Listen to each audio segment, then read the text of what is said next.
नमस्कार, मैं हूँ शिवानी और आज हम एथिक्स का डे 11 का क्वेश्चन डिस्कस करने वाले हैं।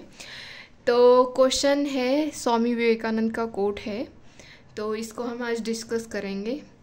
Do not hate anybody because that hatred that comes out from you must in the long run come back to you.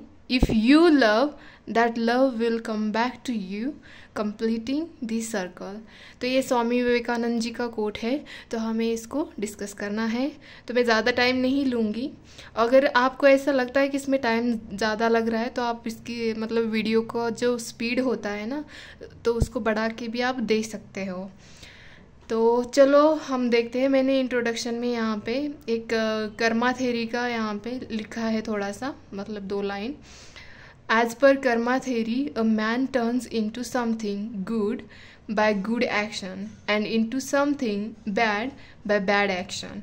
So in this quote, Swami Vivekanand provides wisdom about the cyclical nature of human emotions.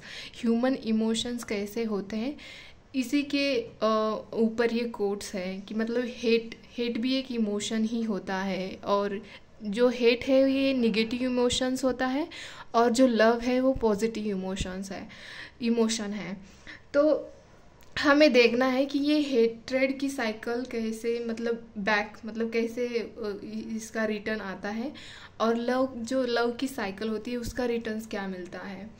तो यही हमें देखना है। इसमें 2 ही पकड़ना है कि हमें जो मतलब ये जो कोट है ये हालांकि इसी पे बेस्ड है, हेट और लव के ऊपर ही बेस्ड है। तो यही पकड़ना था इस क्वेश्चन में हमें।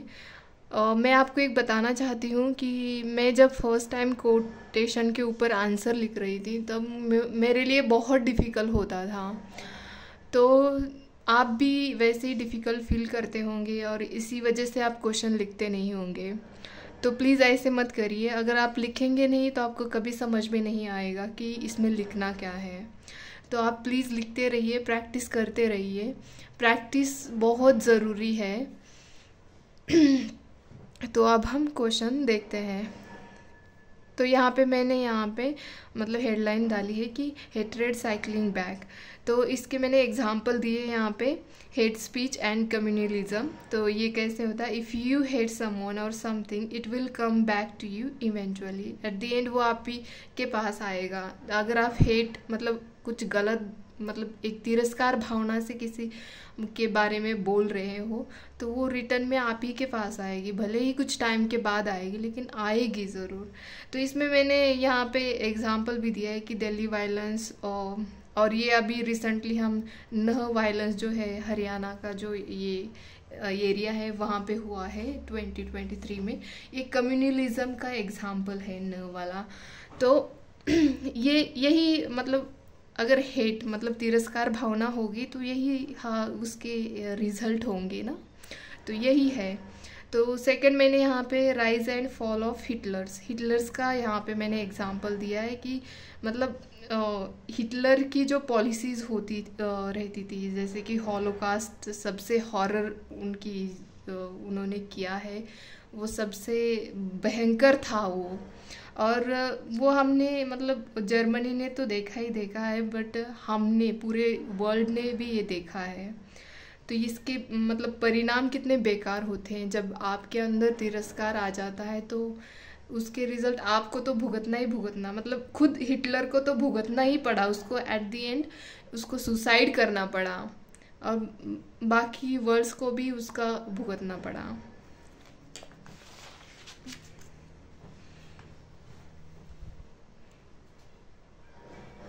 तो थर्ड है टॉक्सिक एनवायरनमेंट।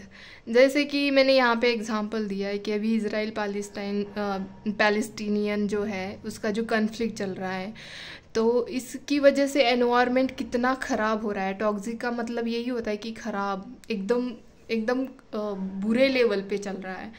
तो वो जो माहौल जो होता है, देखो दो कंट्री के बीच में बोलो या 2 कम्युनिटी के बीच में बोलो, वायलेंस जब भी होता है या कन्फ्लिक्ट जब भी होता है तो नॉट मतलब वो 2 कम्युनिटी या 2 कंट्रीज़ नहीं भुगत रही होती है, उसके परिणाम मतलब अगर कम्युनिटी में आता है तो पूरे जो स्टेट होता है उसी को भुगतना पड़ता है, अगर कंट्रीज़ के बीच में है तो पूरे वर्ल्ड को भुगतना पड़ता है। तो इसीलिए ना कभी हेट नहीं करना चाहिए, वो खुद के लिए भी अच्छा नहीं होता है कभी, और दूसरों के लिए भी कभी अच्छा नहीं होता है। तो यही मैंने यहाँ पे लिखा है, तो आप पढ़ सकते हो। इससे ज़्यादा टाइम लग जाएगा अगर मैं पढ़ती रह जाऊँगी यहाँ पे। तो हम देखते हैं लव सर्कलिंग बैक, मतलब प्यार, जब प्यार हम बांटते हैं तो उससे कैसे रिटर्न्स मिलते हैं हमें। तो यहाँ पे मैंने गांधी जी का सत्याग्रह और सर्वोदय के बारे में लिखा है यहाँ पे, कि मतलब गांधी जी का जो सत्याग्रह था वो क्या वैल्यूज़ प्रमोट करता था, ट्रूथ, नॉन वायलेंस, यही तो प्रमोट करता था गांधी जी का सत्याग्रह। और वो उसमें सक्सेस भी होते थे। और सर्वोदय, जिससे मतलब सर्वोदय में यही तो मतलब इसका मीनिंग है इंक्लूसिव डेवलपमेंट सर्वोदय का। तो इससे हमने देखा भी है कि मतलब देखो यहाँ पे right to freedom of speech आ गया हमारे कॉन्स्टिट्यूशन आर्टिकल 19 में ये है। और सेकंड है कि जो कॉटेज इंडस्ट्री, ये हमें डीपीएसपी में भी दिखाई देता है। और जो एमएसएमई जो है ये सबके विकास के लिए तो है। तो यही तो रिज़ल्ट आया इसका, मतलब ये कितना इम्पोर्टेंट रहा है हमारे लिए। सेकंड है मदर टेरेसा। जो मदर टेरेसा, मुझे नहीं लगता कि कोई जानता नहीं। मैं जब छोटी थी तब से हम इनको जानते हैं। इनका नाम, एक्चुअली इनका वर्क नहीं पता था लेकिन इनका नाम ज़रूर पता होता था। तो इन्होंने लोगों की सर्विस में ही अपना जीवन पूरा इन्होंने व्यतीत किया। और आज देखो मतलब हम जानते हैं, अगर कोई एग्ज़ाम्पल भी देना है तो मदर टेरेसा का पहले नाम लेते हैं, कि मतलब ह्यूमैनिटी जो होती है, जो प्यार एक दूसरे के प्रति दिखाना चाहिए, वो मदर टेरेसा से तो हम सीखते हैं।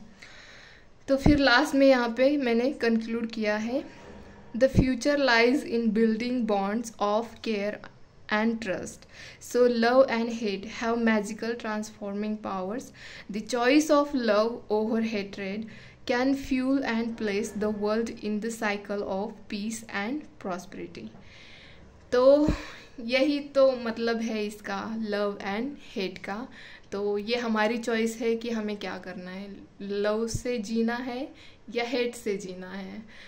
तो चलो, उम्मीद है कि आपको ये डिस्कशन अच्छा लगे और आप लिखते रहेंगे। आज के लिए धन्यवाद।